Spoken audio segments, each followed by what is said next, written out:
लंका में आग लगा के आए हनुमान जी। रावण हनुमान जी की पूंछ जलाना चाहता था, रावण पूंछ जला नहीं पाया, हनुमान जी ने रावण की मूंछ जला दी।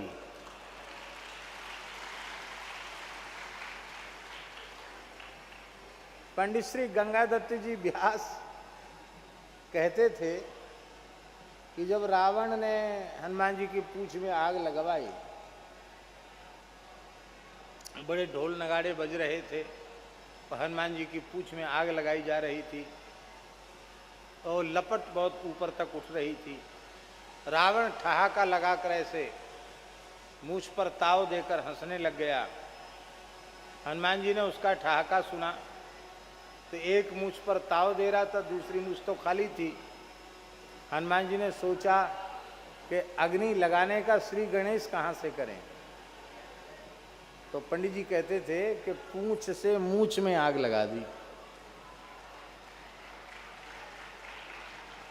और रावण की कोई एक मूंछ थोड़े ही 10 मुंह हैं, तो मूंछ भी पूरी मूंछों की जमात है। यहाँ की लगाई, यहाँ उसने ऐसे ऐसे बुझाए, तब तक इधर की लगा दी। और एक बात और पंडित जी ने लिखी है अपने ग्रंथ में बहुत अच्छी, बोले हनुमान जी तंत्र शास्त्र के भी बहुत बड़े विद्वान हैं। तो रावण जब मंदोदरी के साथ सो रहा था तो पहले तो एक बार हनुमान जी को भ्रम हो गया कहीं जानकी जी तो नहीं है, और वाल्मीकि के सुंदरकांड में भी इसका संकेत है। और हनुमान जी ने बाद में सोचा कि नहीं, ये जानकी जी नहीं हो सकती, क्योंकि राम जी के वियोग में वो शयन नहीं कर सकती और स्वेच्छापूर्वक रावण के पर्यंक पर तो नहीं शयन कर सकती है। ये निश्चित मंदोदरी है।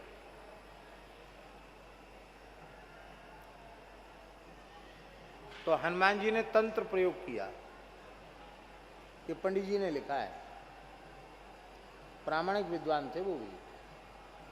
क्या तंत्र प्रयोग किया? मंदोदरी की चोटी और रावण की चोटी, शिखा चोटी, उन दोनों को तंत्र पूर्वक बांध दिया। उसकी चोटी से, वेणी से रावण की चोटी बांध दी। ब्राह्मण था, चोटी तो रखता ही था।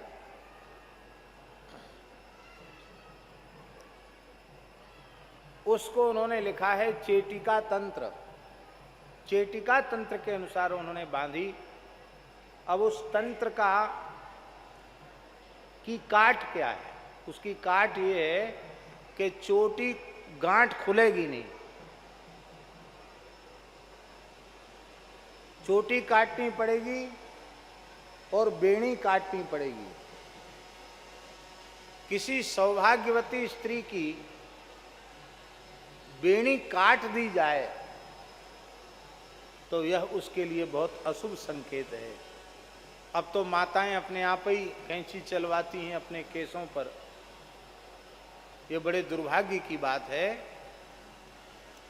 माताओं को बाल नहीं कटवाने चाहिए, शास्त्रों में उसका निषेध है। आपने देखा होगा अभी भी हिंदू परंपरा में किसी नारी का सुहाग उजड़ जाता है तो उसके कुछ केस काटकर उसकी अर्थी पर रखे जाते हैं।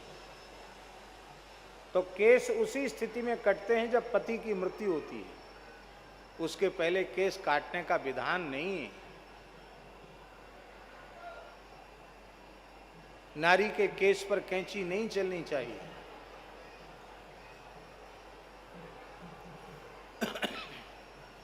अब चोटी कटे, बेणी कटे, ये मंदोदरी के लिए बहुत अपशकुन सूचक है। और ब्राह्मण की, विद्वान पंडित की चोटी कटे, ये ब्राह्मण के लिए बहुत तिरस्कार, अपमान की बात है। अर्थात उसका तो ब्रह्मत्व ही नष्ट हो गया।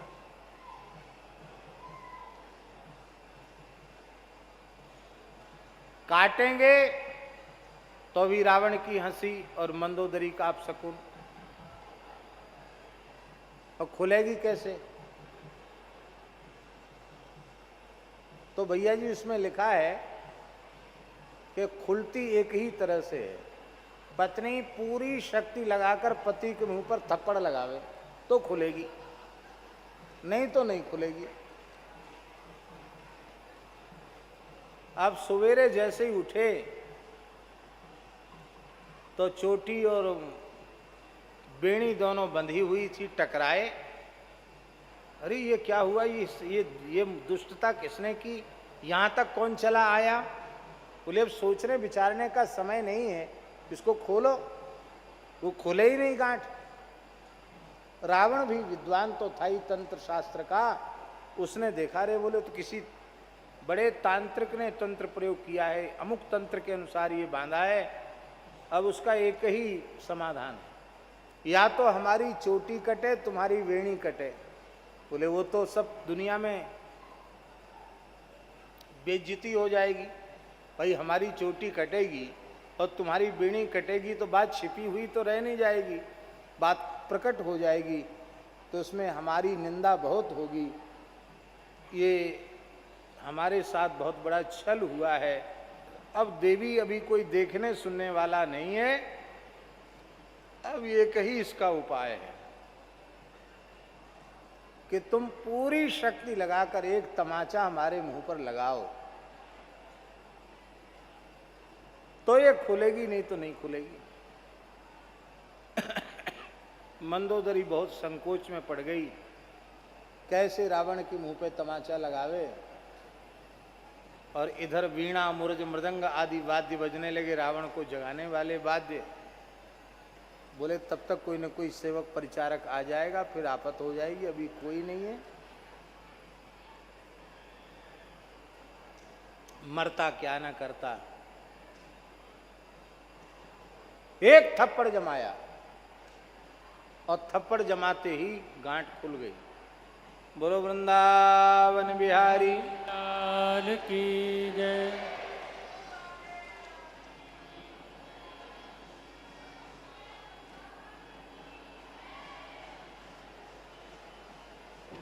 बोले बंदर भालुओं के चपेटा तो पीछे पड़ेंगे, हनुमान जी की दक्षता। हनुमान जी ने पहले पत्नी से ही पिटवा दिया रावण को, मंदोदरी से थप्पड़ जड़वा दिया।